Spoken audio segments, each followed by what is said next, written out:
हमारे चैनल में आपका स्वागत है।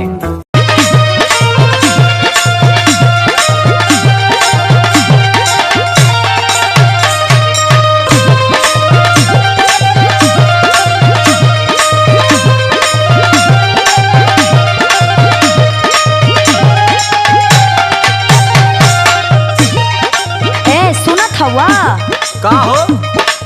कुछो कहले रहला याद बा?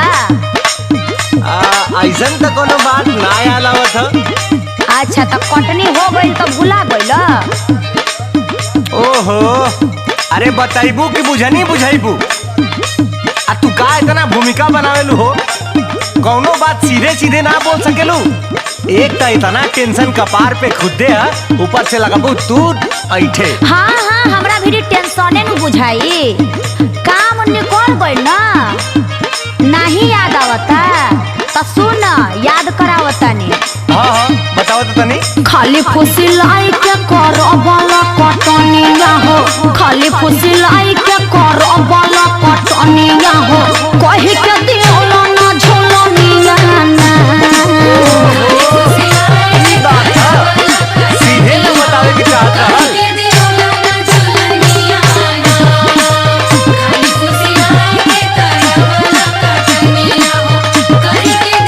याद आइल लो?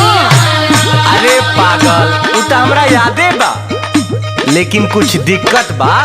अरे सबर का फल मीठा होला, आ तहरो के मिली सबर का फल, आज ना तो कल। हाँ तो सबरे नु करतानी। धनवा के भाव तनी बढ़े दे तू धनिया हो, धनवा के भाव तनी बढ़े दे तू धनिया हो, तोह के गढ़ाई बैठू ना मिजाना।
हाँ तो सुन, तू ना बहुत झूठ बोलेला, कहेला बहुत कुछ करेला कुछ ना।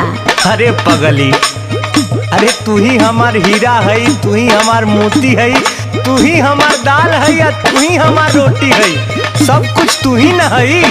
अरे इतना मेहनतिया तू रही बजे न करीला।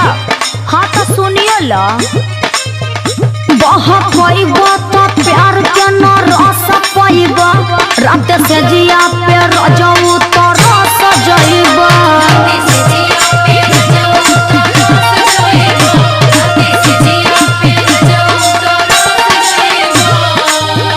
बहुत पाइबा तो प्यार के न रस पाइबा, रात से जिया पे रजऊ तो रस जाइबा।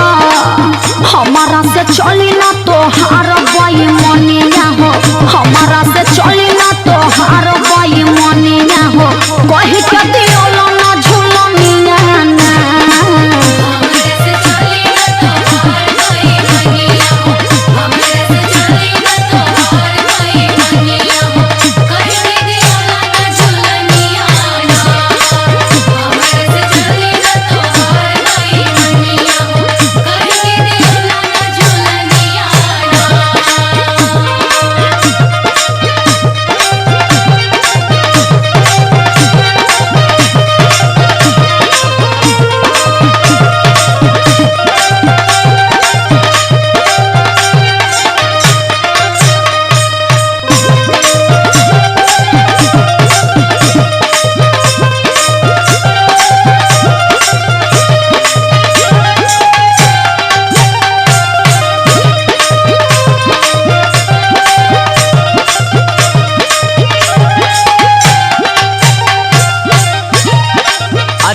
बताओ, तो झुलनिए से पेट भरी? अरे राशनो तो चाहेला साल भर का। तोरा मन के करी ना तो का होई सुन। का होई हो?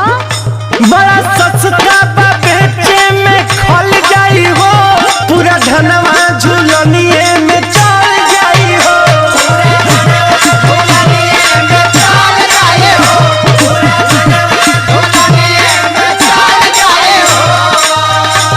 सुन, टेंशन मत ले, मर्द के जबान है, कह देली तो हो के रही। बड़ा सस्ता बा बेचे में खल जाई हो, पूरा धनवा झुलनिए में चल जाई हो। जेडिया रितेश नाही तोरी है बचनिया हो,